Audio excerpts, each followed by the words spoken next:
actually think there's actually a lot we could talk about in terms of anarchists within Occupy. And I actually want to say I hope increasingly that this is kind of this interesting moment where maybe we can move toward anarchists without adjectives, much as I think adjectives to some degree are good. But I was at Evergreen yesterday, and there was had like a 6-hour wide-ranging conversation with a bunch of Evergreen folks, and it was so clear there was real factions of anarchists, and they were not going to leave their comfort zones, and it was really intense for me to see. But I think that all of us are like, I think there's this way in which we can create enclaves and enclaves of an anarchy, and it's really hard to challenge our own thinking because almost everything we think isn't working in terms of being there. And even some of the things we're really good at, like strategies we have. Okay. So I want to, in the last 5 minutes, say it's really important at this historical moment for everybody to be involved, because it feels like a revolutionary moment to overturn capitalism in the state and create maybe a world from below. But I think it's actually, I really want to make an argument, it's actually a completely crucial role for anarchists, almost more than anyone right now, in North America particularly. Because even though Occupy has come to this moment where now it's acting more it's socializing to be more anarchism in certain ways, and implicitly it's anti-capitalist, implicitly it's anti-statist, implicitly it's questioning the very structure of society. Anarchists, I think, and others from radical movements from below that are interested in social transformation need to come bring out what's explicit about things, in a way, bring out the content. So what seems really lacking in Occupy, for instance, is the ability to reflect on what's happened and think about where to go with some idea of where we might want to go. So I've heard lots of people at different Occupies, including the Occupy Met, everyone's talking about, we need to go occupy the space again. We need to go start an encampment again. And it's really interesting, no one ever seems to ask why. What do we want? And maybe that's an old-fashioned way to organize, because that's sort of how I think, like, we should know what we want. But I want to point to a few examples in which, and then I'll end, and we can maybe think about some other ways, in a historical moment when there's such an opening for anarchism. Al Jazeera and The Nation just, I think, both wrote pieces discovering Kropotkin. And maybe Kropotkin's right. And there's some science that just came out that proves everything Kropotkin ever said is right. And so now, but that's a real profound opening. A lot of people are acting like we want them to act, and a lot of increasingly major institutions and mainstream media and stuff are pretty friendly to anarchism, so let's create this nice friendly moment and actually come out as anarchists and be helping. But there's a way in which our old ways of organizing haven't worked. For me, I'm like, you come out with a big banner that says anti-capitalism, you hand out a lot of these letters, you go directly to start, turn people into anti-capitalists. But maybe there's a way in which even the way we speak about things, like that's why I really like Francis Fox Piven. What does it look like to talk about a moral economy instead of anti-capitalism? Or to start practicing and try to think about challenging ourselves. So some of the things that people have started talking to strategically, for instance, have been the general strike. We're just saying how there's been this debate here and it hasn't passed yet twice. And affiliate actually makes no sense because everyone's unemployed or doesn't have a job. I was just thinking about why no one even mentioned general strike affiliate. It's one of the best poor cities. And doesn't really probably make sense. But if this historical moment is about new forms of capitalism, there's new forms of labor. I'm in a study group. We just read a piece by a really interesting group of Spanish feminists, sort of autonomous Marxists. They wrote it maybe 5 or 6 years ago.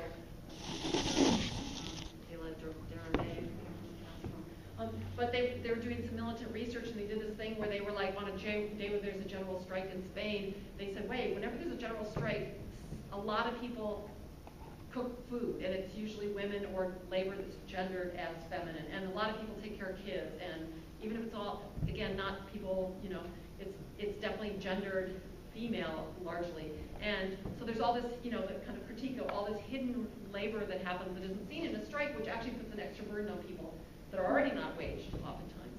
And so they did this whole thing where they went out and did this militant research instead of the strike, but one of their conclusions was that they came up with this concept, for instance, of here's how labor has shifted, here's what's happening with, they were looking through the lens of gender and sexuality and precarity and changes to capitalism, really smart pieces, they wrote a series of pieces. And the last one, they said, what we need the next time we do a strike, and they tried this, is a caring strike, is making visible all the ways capitalism has actually become about people getting paid to take care of each other more than it is about producing things. Like people getting paid to take care of other people's kids, or people getting paid to birth other people's children, or et cetera, et cetera. We can think of all the ways in which capitalism has actually taken over the things people used to do because they cared about each other. And so they said, let's actually make visible that a lot of labor that's unpaid is about care, a lot of labor that's actually paid is about care too, and let's try to create other relationships of caring that transform how we think about social relations. So just an interesting thing for me to say is, like, for us to think about strategies, let's, and even as anarchists, think outside the things we think of that are so kind of, oh, anarchists, the general strike, that's been traditional, you know. But does that actually make sense at this historical moment? That's one thing. A second thing is I really want to point to Occupy Oakland, what they did when they tried to do move-in day as an interesting strategy. If you haven't read their piece, they didn't work, and, you know, we can, whether, I think it was a really great idea to take over big space and make a social center. But if you go back and look at, if you haven't read their 2-day program and what they want to do with taking over that space as a social center, not only did they spend a month or so, and a lot of it was anarchists behind the scenes coming up with it, that's why I'm going to this anarchist role, is they spent about how you would take over a building that was much more transparent, that had a reason, that had a bunch of usage, but did a lot of the stuff to kind of both keep it anarchy and also make it feel not as chaotic as anarchy. So when they were going to get in the building, they were going to talk about sort of codes of behaviors or diversity of strategies instead of framework first, instead of going in and then having everything be messy. They were going to do a bunch of history lessons about racism and prisons as the very first thing. And they were going to do giant meals and music festivals. And they were going to have a slumber party and stay overnight. And all these ways in which they were actually thinking through all the problems that happen with the encampments and the reason of what space you want to take and why, and actually trying, and it didn't work, but it's still a really interesting way to think about, I want to take another space over in Philly, but what space and why, and what are we trying to say? And for us to be a little more, and I feel like anarchists are really good at this, and we need to be really good at, you know, doing study groups and creating reflection spaces and trying to find, think of creative ways to bring that back into it. Because I actually want to transform the world in ways in which we actually do get rid of the nation state and capitalism and other forms of anarchy. And so now our role is, again, not to come in as we've come in the past as anarchists, and to see how we can move into a space that's become a counter to this culture, to really stretch it out to actually transform this whole culture, and that's a really huge thing. So I just want to end on the reason this window has flown open onto history, and what it's done is created not a movement that's called Occupy, not Occupy as a organization, not Occupy as a tactic or a strategy, but Occupy as a space in the most expansive, beautiful sense, and that's why I think it's been really profound. It's really intuitively had its fingers sort of on the pulse of what's problematic about capitalism, which is capitalism has now taken every space and made it private, even spaces which are called public. Public spaces are owned by corporations, like Zuccotti Park, or the space in Philly, which we took over, is owned by the city. They police it, they manage it, they decide about it, they renovate it, they can kick you off of it. Libraries being privatized. I mean, every single space you can think of is hierarchically, there's a management structure. Parks have management structures to them. It's like, what space can you think of that's actually neither private nor public with a hierarchical management, but it's actually a commons. A commons means something that we use together with each of us, and we self-manage it, and we self-govern it, and it's really no one's property, it's everyone's property. And there's very few spaces that feel in common. And so Occupy was the fact that it's about physical space is this cry against a world that is not ours anywhere anymore. And that's really not just a physical cry, it's an existential cry. And I think we have to take that space seriously. So the space of Occupy is anywhere anyone wants to make it. Someone in Philly that became part of a total liberal, never done politics before, she's totally loves to come to every anarchist event now, she's great, she's really cool.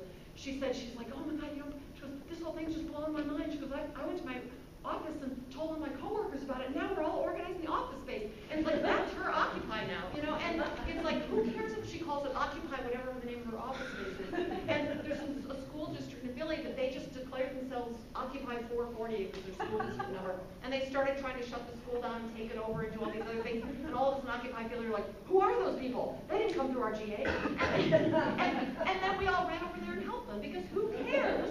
So it's this existential space that's opened up, in a space of possibility, in a space of people getting their own power. And I think a lot of us in Occupy, those of us who are anarchists of state, are now starting to do this. I notice myself doing this in Anarchy. We're like, but we're Occupy Philly. You know, like, who cares? You know? So what is it about this moment that's opened up those spaces that we need to step into, and all those places we need to step into and bring things together?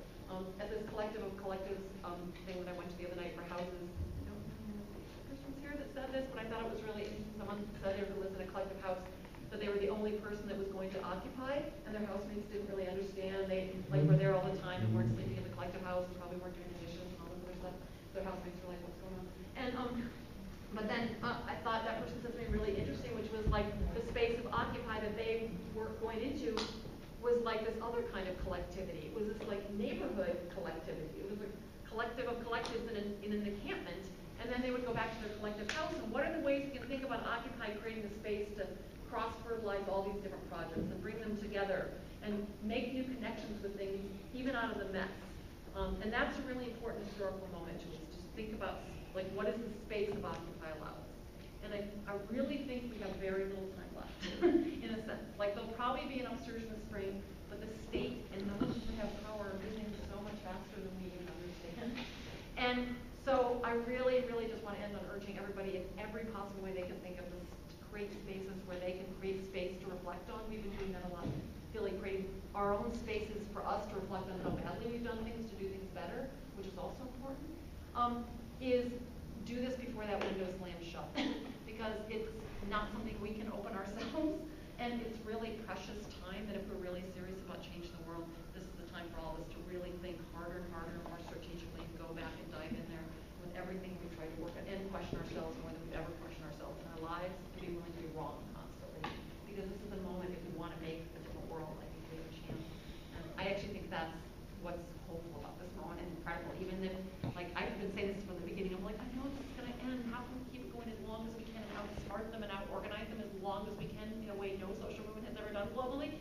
And everyone was like, you're such a downer. And I go, no, that actually gives me hope, because I feel like everything ends, but it's like what we're going to do in that space of occupy before it ends. The world's already different. It's not going back to the way it was. So how can we make it as different as possible before we get to that point where that window closes on what's possible to change? And that's actually pretty remarkable. Think about how much has changed in 5 months. It's hard to even imagine the world before then. Okay, and I talked too long. So what I would like to do again is, instead of doing questions in this format really formal, people maybe want to move down or whatever. It's not the most conducive for dialogue. But I wasn't.